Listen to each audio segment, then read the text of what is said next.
de advertência, boa noite a todos. Muito obrigado por terem resistido até esta hora e estarem aqui ainda para a gravação do programa E Deus Criou o Mundo. Gostava de sugerir que desligassem os vossos telefones ou então que os pusessem em silêncio para não entrarem na emissão. Sobre a data em que o programa vai ser emitido, não sabemos ainda, não será antes de daqui a 3 semanas. Provavelmente será daqui a 3 semanas.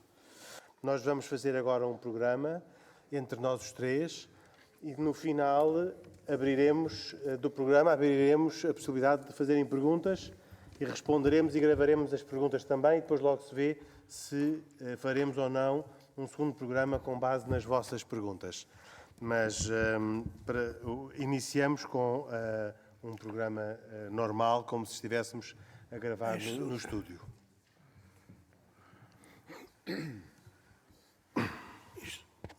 Estão todos ligados. É preciso fazer ensaios de voz? Sim. Então, Pedro, se quiser começar. Bom, a minha voz é a pior. Esta edição especial de E Deus Criou o Mundo surge no contexto do primeiro Congresso Internacional A Morte, Leituras da Humana Condição. Em nome de Carlos Quevedo, o autor e produtor do programa, de Khalid Jamal, de Pedro Gil e de Joshua Roy, que comigo, Henrique Mota, participam no programa de hoje, agradeço aos organizadores o convite e agradeço também a todos os presentes por terem resistido e ficado até esta hora tardia da noite que marca o encerramento deste Congresso. Como o tema do Congresso sugere, no programa de hoje vamos falar da morte nas 3 religiões abrâmicas. Como ponto de partida, tomo por referência o texto de apresentação do Congresso assinado pelo Presidente da Comissão Científica, Paulo Jorge Alves, que a páginas tantas diz: a perspectiva temporal futura da vida conta com a incontornável existência da morte. A morte possui potenciais de benefício para a qualidade do percurso existencial do ser humano, enquanto fonte de sentido e de emoções, espaço ímpar de encontro e de confronto. Vamos, neste programa, ver do lado das grandes religiões monoteístas qual é a perspectiva dos seus crentes. E começo por perguntar, inevitavelmente, a Joshua Roy, o que é a morte para o judaísmo e se a morte é, para um judeu, um espaço e uma oportunidade de encontro ou, afinal, ainda é um confronto? Bom, a morte para o judaísmo é um fenómeno natural da própria vida. Tal como o nascimento é um fenómeno natural de início de vida, a morte é um fenómeno natural do fim da vida. Do fim da vida terrestre, do fim da vida humana. Crê-se no judaísmo na imortalidade da alma e crê-se também nos últimos tempos, no ressuscitar da humanidade. Com algumas reservas, porque nas diversas correntes do judaísmo, uns acreditam que será o corpo que vai reviver, outros será a Assembleia das Almas que se vai purificar e unir. Não existe no judaísmo, na realidade, uma definição sobre o futuro da vida eterna ou da vida depois da morte. Existem opiniões, sabe-se, entre aspas, que as almas entram para um espaço chamado Sheol e depois daí há diversas opiniões e algumas contraditórias. Nós voltaremos a falar, por causa da vida depois da morte, o que é, mas gostava de fazer aqui uma ronda, primeiro ainda pelo Pedro Gil e pelo Khalid Jamal, sobre esta ideia da morte ainda como uma oportunidade de encontro ou de confronto. Pedro Gil. A morte é assustadora se for o espaço onde ficamos entregues a nós próprios e à nossa solidão. E, em parte, a forma chocante com que a morte entra para a nossa vida, pelo que acontece à nossa volta, é nós voltarmos a abrir a interrogação, a dúvida sobre o que é que realmente aconteceu, onde está esta pessoa. E pode-nos até vir a inquietação, pode-nos vir, eventualmente, o remorso daquilo que não fizemos. E depois refletimos essa leitura para nós próprios e pensamos por onde é que nos acontece ir depois da morte. No cristianismo, as ideias são claras na sua essência, não são claras nas suas definições concretas, mas a ideia principal, que acho que é a mais importante de todas, é saber que a morte é aquele momento passado o qual finalmente nos encontraremos com quem está à nossa espera há imenso tempo a preparar o melhor que tem para nos dar. É o encontro com Deus Pai, que é um encontro que não é obrigatório, portanto, quem não quiser mesmo encontrar-se com Deus Pai não pode depois queixar-se, porque isso não vai acontecer, e que esse encontro será não apenas uma junção de espíritos, portanto, não é apenas uma união de vontades e de inteligências, mas é mesmo um reviver com um corpo que terá uma transformação e vivendo numa realidade natural que terá uma figura semelhante àquela que nós conhecemos, mas recaustada. Voltaremos também aí. Khalid Jamal, para o Islão. Bom, para que se perceba o conceito da morte no Islão, é preciso perceber que, enfim, Deus nos deu o corpo e a alma e deu-nos a possibilidade de estarmos aqui neste mundo e que esta vida é uma vida passageira e finita. E, portanto, a alma perdura, de igual modo como no judaísmo, e o corpo, esse sim, acaba por ser perecível e, portanto, chega ao seu fim quando do término da nossa vida. Eu socorrer-me aqui de uma frase em árabe que está escrita no Alcorão e que diz Kullu nafsin dha'iqatul maut, ou seja, todo o corpo, toda a alma terá de provar o sabor da morte. E, portanto, no caso do Islão, é especialmente simbólico e eu gostava de deixar registado que todas as pessoas que vêm a esta terra terão de provar o sabor da morte, inclusive até mesmo os profetas. E, portanto, por mais que esta ideia, porque de facto a morte para todos nós, seres humanos frágeis, vulneráveis, é assustadora, não é? A ideia de que nós vamos nos separar com uma realidade obscura, desconhecida, mas para o Islão, o profeta Muhammad disse-nos que a morte é um presente para o crente. E, portanto, eu gostava de deixar também aqui esta nota, a título de reflexão, que todas as religiões, e especialmente o caso do Islão, acabam por nos conduzir à ideia de termos de refletir sobre a nossa passagem efêmera nesta vida e na vida após a morte. Mas, nesse sentido, a morte pode ser um momento de alegria para o Islão? É essencialmente um momento de alegria, porque embora a transição seja assustadora, embora haja um momento em que, lá está, há uns dias atrás falávamos aqui, a morte assusta porque a alma larga e liberta-se do corpo e passa para uma realidade e uma dimensão distintas. Mas em bom rigor, embora não haja um apelo para a morte, há um apelo para a vida eterna, essa sim infinita. E, portanto, inevitavelmente a morte acaba por ser um momento que dá lugar a uma vida mais alegre do que esta, que é uma vida em que nós poderemos ir necessariamente para o céu. No judaísmo há vida eterna, Joshua Roy. Sim. A alma é considerada eterna. Não existe este Portanto, há uma conceito. distinção entre corpo e alma. Sim. E até há uma crença, digamos, que a libertação da alma se faz à medida que o corpo se vai decompondo. E por isso há um luto que começa exatamente na morte, depois no enterramento, depois a seguir nos 7 dias e depois nos 30 dias do funeral e depois no ano, que dá uma graduação de temporal de alívio em relação ao luto. Na realidade, estas religiões aqui do Ocidente, abraâmicas,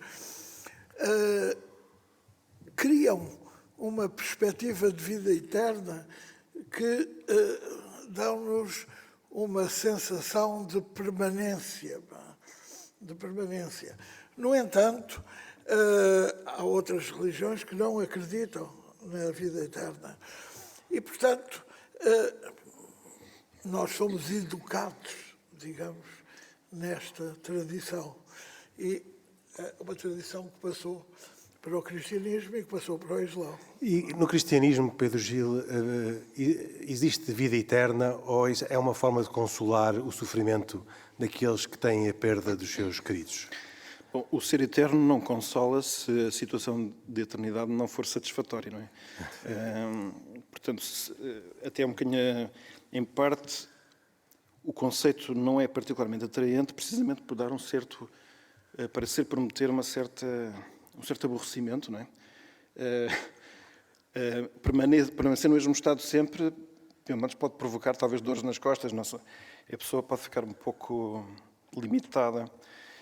Mas aqui, de qualquer forma, aquilo que eu quero dizer é que há um instante constante de experiência máxima de felicidade. Isso é a situação da eternidade enquanto união com Deus.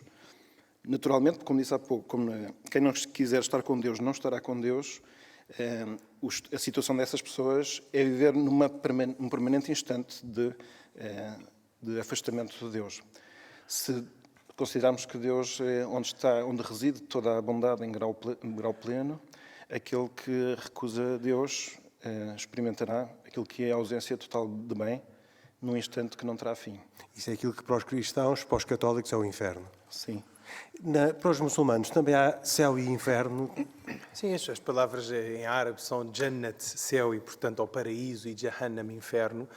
E na realidade, enfim, eu tenho dito várias vezes, essa é uma das grandes diferenças, ou se quiser, a singularidade, se me permitem, do Islão. É, na realidade, enfim, Deus é sumamente bom, é sumamente misericordioso, e acima do trono de Deus existe um dizer em árabe em que Deus, falando de si próprio, diz: sem dúvida, a minha misericórdia superou a minha ira. De qualquer modo, na realidade, enfim, seria injusto para com aqueles que praticaram o bem e foram piedosos nesta terra e nesta passagem curta, como disse, que as pessoas que os seres humanos não fossem, de certa forma, responsabilizados por aquilo que fazem aqui na terra. E, portanto, a pessoa que viveu de forma ímpia, a pessoa que não praticou o bem, não viveu em conformidade e harmonia com os desígnios de Deus e com aquilo que é o desidrato do ser humano, que é ser sumamente bom à semelhança da característica divina, pois bem, terá de pagar e de suportar na sua esfera os efeitos dessa vida. Mesmo se passa no judaísmo, porque há a vida vindoura e há também mas um conceito de inferno não é tão evidente. É um julgamento de Deus. Deus julga o comportamento daquela pessoa na vida. E aqueles que forem julgados negativamente, têm uma prisão para onde ir? Bom, eu sinceramente não tenho a certeza, mas penso que não está definido. Já agora deixe-me só acrescentar aqui uma uma coisa. presença perante Deus e uma justificação da maldade, por exemplo. Aqui, deixe-me só dizer que, em relação, no caso do Islão, eu nunca assisti, nunca pude ler nenhum verso, seja corânico ou até do profeta Muhammad e de outros, dizendo que quem não praticar isto vai para o inferno. Muitas vezes os imãs e outros sacerdotes socorrem-se um bocadinho desse exemplo para definir, de certa forma, qual é que é o limite, ou seja, isso é conformador dos comportamentos. Agora, há sempre a ideia, e as religiões promovem isso, da esperança e da luz ao fundo do túnel. Ou seja, evidente que se praticarmos o mal vamos ter de suportar isso, mas existe sempre no ar a ideia, ou a mensagem subliminar de que Deus é sumamente bom e perdoador. Claro. Mas a pergunta que se pode fazer é se a pessoa pode ir ter com Deus não querendo ir ter com Deus. Exatamente. E se Deus pode, nesse julgamento que falava Joshua Roy, pode condená-lo a uma infelicidade eterna, que é o outro lado da felicidade eterna, não é? Se virmos isso do ponto de vista filosófico, estou-me a lembrar agora do filósofo francês judeu Henri Bergson, que dizia que as almas são insufladas ao nascimento e são retiradas e integradas em Deus. São insufladas por Deus e retiradas para Deus. Portanto, seria um ciclo. O que deu nos tempos, enfim, cabalísticos do judaísmo esotérico, na história das reencarnações. E ainda é hoje um hábito dos judeus darem a uma criança que nasce o nome de um avô, ou de um pai falecido, ou de uma mãe falecida, ou de uma avó falecida.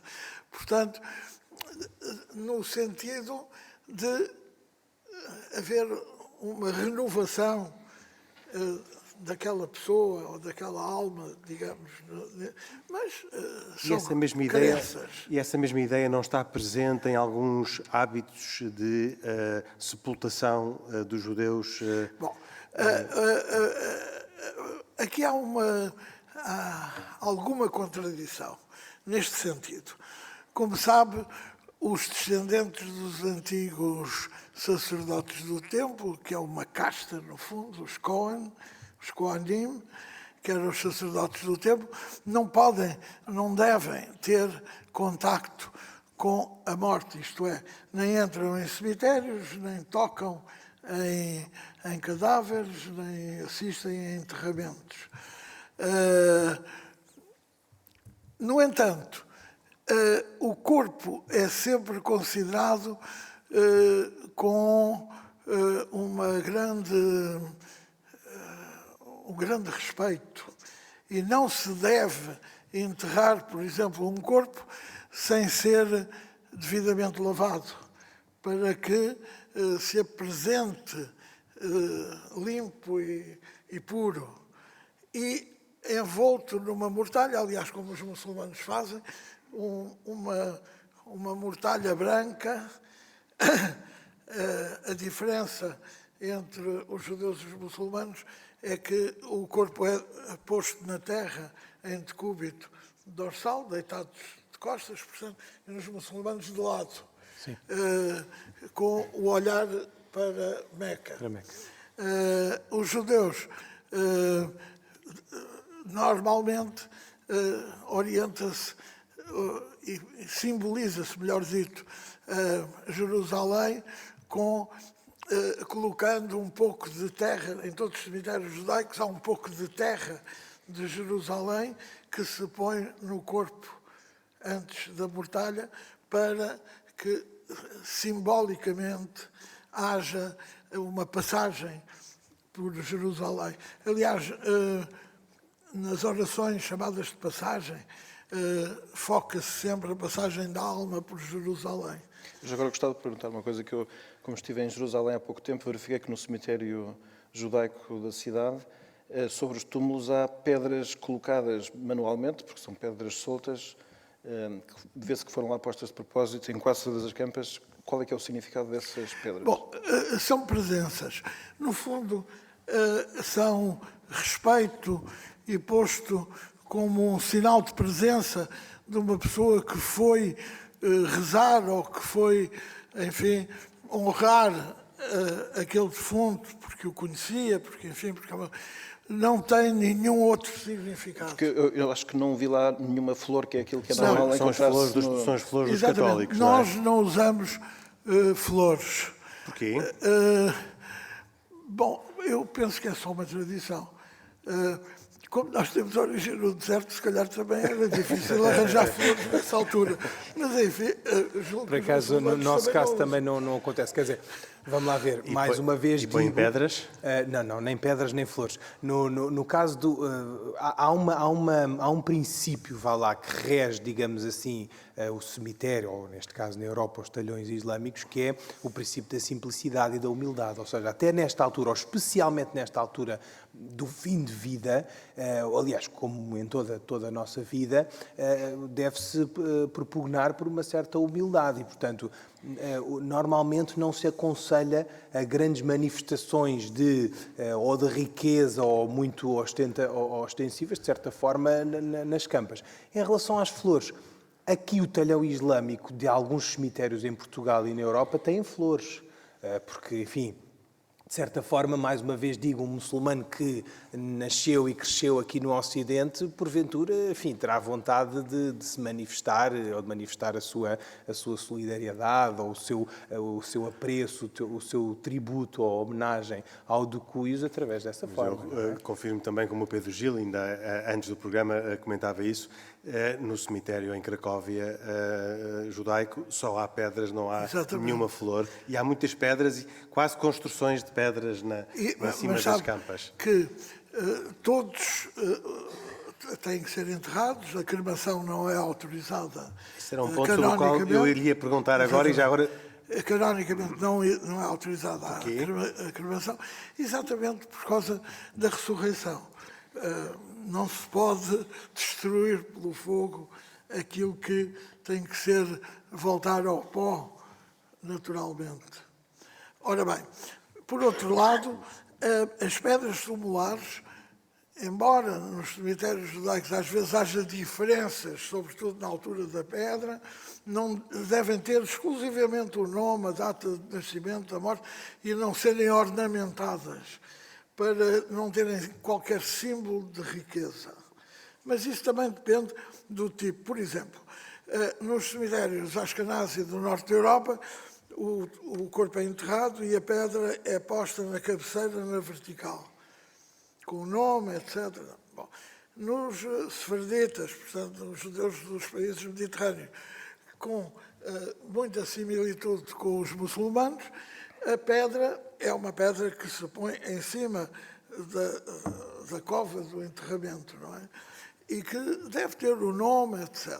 As pessoas, lembro-me, por exemplo, um homem que foi o nosso presidente aqui em Lisboa durante 58 anos, o professor Amzalak, deixou escrito que a pedra dele devia ter unicamente o nome e não devia ser mais alta do que a mais baixa que existisse no cemitério. E ele, no entanto, foi reitor da Universidade Técnica, foi laureado em múltiplas universidades no mundo, etc. Porquê? Porque é um sinal de humildade. Ali somos todos iguais. Isso é também comum nos católicos. Também encontramos muito esta ideia. Os cemitérios têm muitas campas rasas, depois também têm outras construções. Sim, não há nenhuma orientação religiosa sobre isso, evidentemente. Aconselhando-se já as pessoas considerar quase tudo como dom de Deus, porque é mesmo quase tudo, seria estranho na altura em que a pessoa está a querer entrar, não é, na intimidade com Deus através de uma recepção bondosa de quem passa por cima de bastante das nossas deficiências, andarmos a desejar que a nossa morte fosse uma morte esplendorosa de quem se põe de bicos dos pés, não é? Portanto, evidentemente isso é assim. Mas eu gostava só de fazer uma pergunta, se me é permitido, porque no judaísmo a cremação é então proibida como afirmação da fé na ressurreição dos mortos. A pergunta é, então, afirma-se no judaísmo que há um regresso à carne, portanto, na vida eterna, porque esse é o sentido da ressurreição, não é? Foi como eu disse no princípio, há correntes que dizem que sim, há correntes que dizem que não. E as que dizem que sim, dizem que o corpo é refeito a partir de um osso que não se sabe qual é, mas que em hebraico chama luz, e que ainda não foi identificado. Há quem diga que é o Atlas, o Axis, mas não se sabe. Porque no fundo, nós humanos, perante a morte, consideramos um mistério. Porque do ponto de vista filosófico, o problema da morte não é mais do que isto. Nós estamos aqui, estamos a falar, estamos a mexer, estamos a conversar uns com os outros e, de repente, uma pessoa morre e não consegue conceber que, estando aqui a falar, a mexer, a comer, a ver cinema e televisão, sei lá, um vivo, vá cair ali numa cova, vá apodrecer e desfazer-se. Quer dizer, é extremamente agressivo do ponto de vista filosófico para uma pessoa viva imaginar isto. Temos uma vantagem, nós temos só consciência da morte dos outros, não temos consciência da nossa própria morte, até porque quando chega a altura já não temos consciência, de maneira que essa é uma vantagem, porque se nós tivéssemos, reparem bem, a possibilidade de saber, não, eu ainda vou durar mais 2 horas, ainda vou durar mais 5 minutos, isto era de tal maneira penoso e de tal maneira estranho que já não valia a pena viver. Está a perceber? Realmente essa ideia eu queria só acrescentar, de facto, essa ideia é muito penosa e até dolorosa pensar que de um momento para o outro nós que, como já ouvimos esta tarde, temos todas estas manias, estes orgulhos, temos um apego muito grande à nossa vivência terrena, de repente estamos numa fase de transição. Mas repare, de igual modo, o que eu queria acrescentar aqui à discussão era, também para nós, seres humanos, no Alcorão há uma passagem que diz: da terra vieste, para a terra ireis e da terra ressurgireis uma segunda vez. Portanto, falar objetivamente do dia do juízo final e do Para os julgamento. muçulmanos também não é possível a cremação. A cremação também não é permitida no Islão, especialmente considerando duas questões. A primeira, o regresso, como o Dr. Roá disse bem, ao pó. E, portanto, Deus criou-nos do pó e da terra e para a terra iremos. E por isso é que, repare, os muçulmanos são sepultados sem qualquer tipo de caixão, ou só simplesmente numa mortalha, exatamente para haver esse contacto direto com a terra e as coisas serem feitas de forma simples e humilde.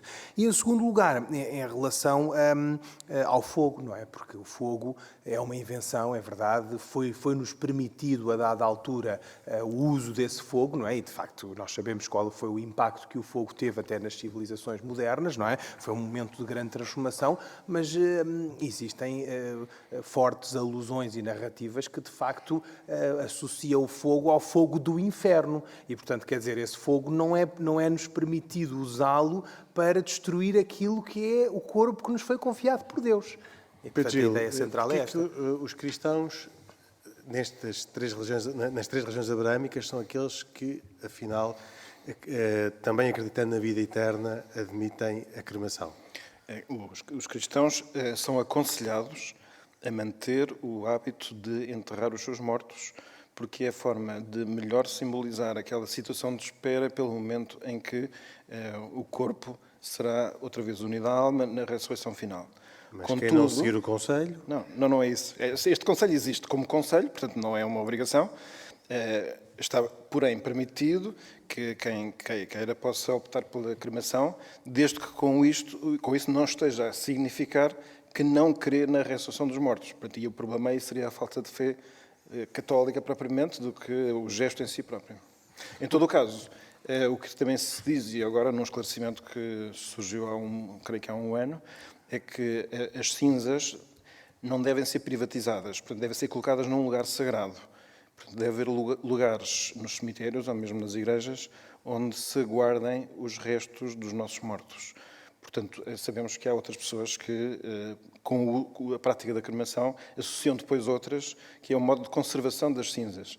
Pode ser a redução a um diamante, colocar ao pescoço, etc. Enfim, uma série de gestos eventualmente respeitáveis e com motivações, mas que do ponto de vista religioso católico não faz sentido e são desaconselhados. Mas só há aqui um aspecto que eu gostaria de salientar, é que no caso da cremação, por exemplo, há uma destruição do corpo. Enquanto quando o corpo é sepultado, nós sabemos que ele se decompõe, não é? A carne não fica lá, evidentemente. E, aliás, a remoção das ossadas, que no caso do Islão não existe, se virmos nos cemitérios, principalmente nos países de maioria islâmica, o que acontece muitas vezes é a colocação de cuios a uns metros abaixo do solo para que depois se possa colocar outro corpo por cima, se possa sepultar outro corpo por cima. Mas, na realidade, não há remoção das ossadas.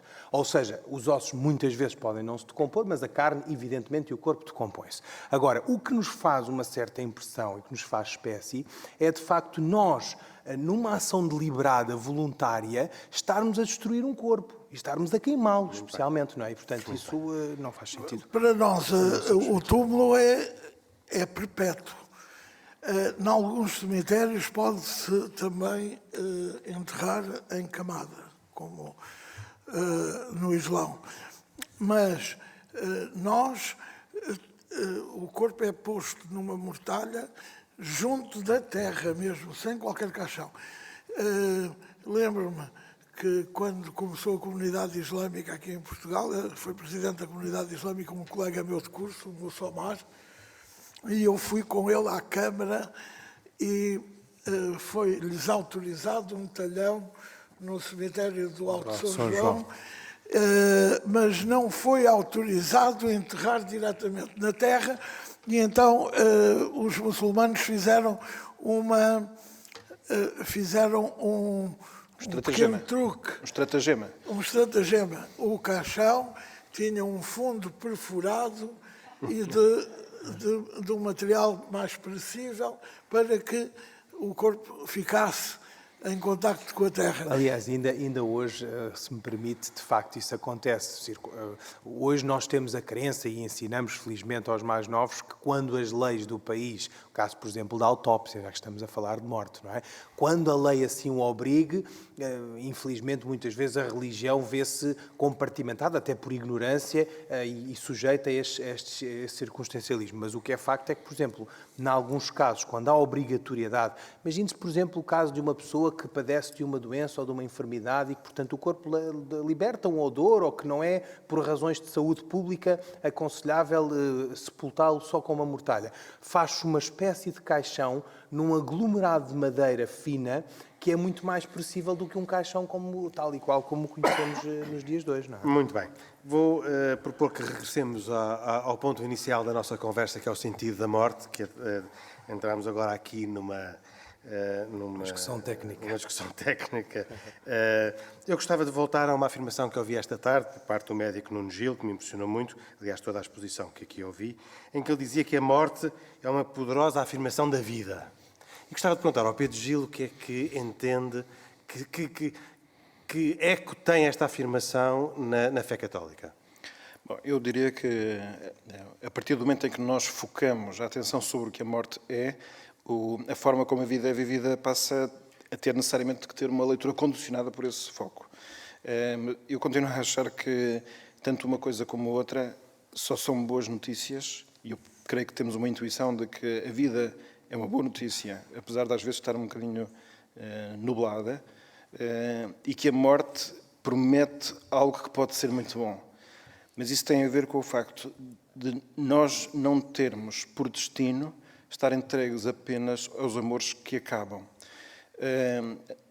Todos nós temos essa experiência que haver pessoas para quem a nossa existência tem todo o significado e, portanto, que celebram os nossos aniversários e que ficam contentes de nos ver, é das coisas mais gratificantes numa vida que tem imensas dificuldades diárias.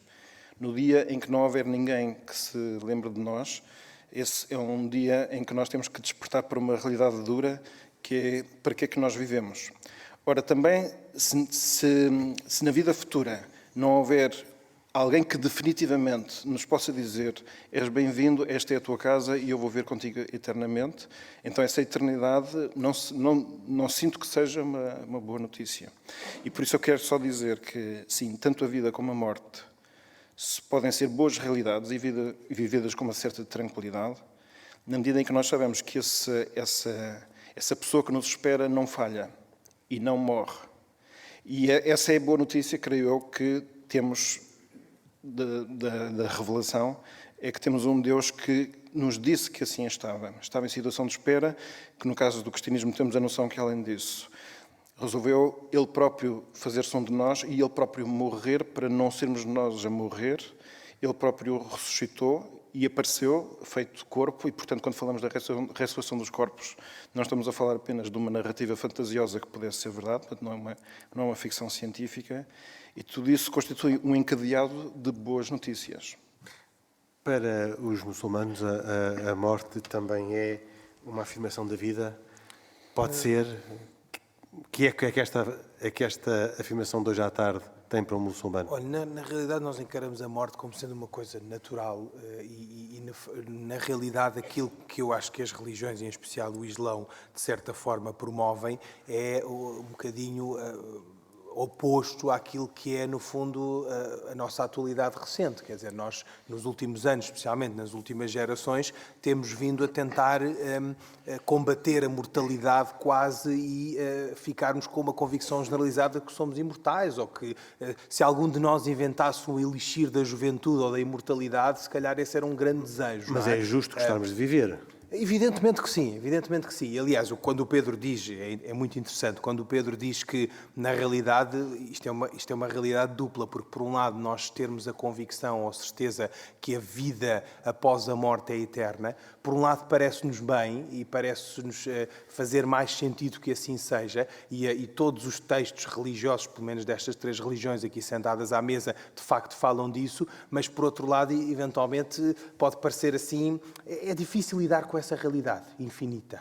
E, portanto, por isso é que depois as religiões também falam, especialmente no caso do Islão, que têm imensas narrativas sobre como é que será o paraíso com rios de vinho. Como sabe, os muçulmanos não bebem álcool, mas na realidade no paraíso vão poder beber. E, portanto, aquilo é quase como se fosse um playland ou assim, um parque de diversões, digamos assim, da vida após a vida aqui Com no mundo. muitas diversões, aliás. Com muitas diversões, algumas delas que não são tão politicamente corretas e, portanto, eu vou abster-me de citá-las.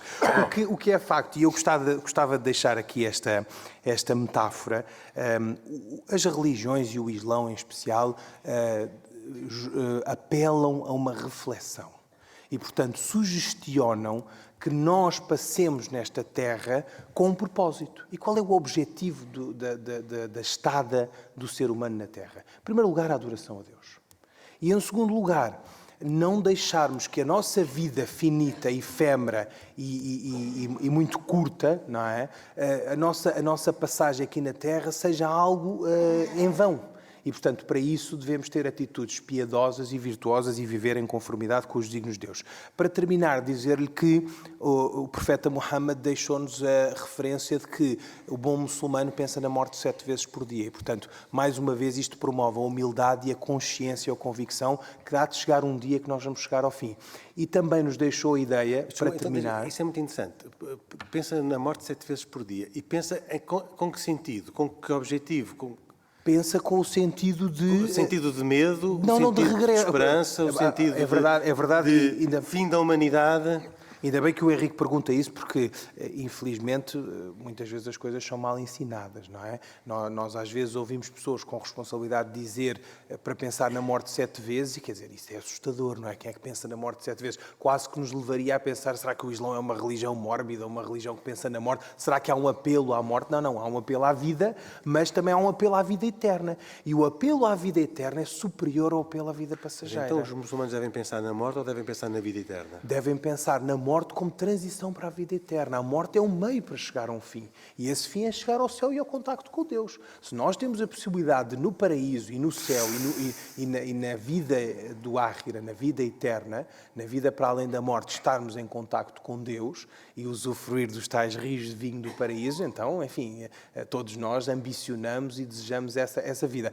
Para lhe terminar, dizer que um exemplo do que eu me socorro muitas vezes é o muçulmano e o crente deve estar e andar neste mundo como um barco flutua sobre a água. Ele precisa dela para viver, portanto, nós precisamos do mundo para a satisfação das nossas necessidades. Nós comemos, bebemos, dormimos e por aí fora, mas não podemos mergulhar no mundo.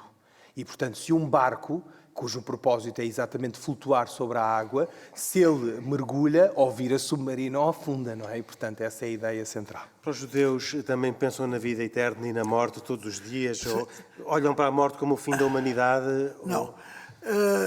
Não. Vamos lá ver. Quando alguém morre, um homem, por exemplo, e uma mulher, tem uma oração. Na altura... São diferentes? Para um homem e para uma mulher? Sim. Para as senhoras é mais poética e diz-se que não haverá joia nem pérola melhor do que esta mulher que acabou de partir. Para um homem, e porque, enfim, há uma tradição masculina nestas religiões, diz-se o seguinte: o momento da morte de um homem é mais importante que o do nascimento, porque no nascimento não se sabe quem vai ser e no momento da morte sabe-se quem foi. E esse, digamos que é um princípio, um primeiro princípio de julgamento daquilo que uma pessoa foi. E se a pessoa Talvez também foi... porque a morte é um nascimento para essa vida eterna, não é? Exatamente. E se essa pessoa foi uma pessoa de grande elevação espiritual, ele tem ainda uma oração mais marcante desse tipo de vida. Por exemplo, se ele foi um rabino que serviu a sua comunidade, que foi um homem cheio de virtudes, etc., tem uma oração especial. Qualquer homem que tenha uma missão, digamos, que tenha sido útil à humanidade, tem esse... Quem decide essa oração especial? Os próprios homens.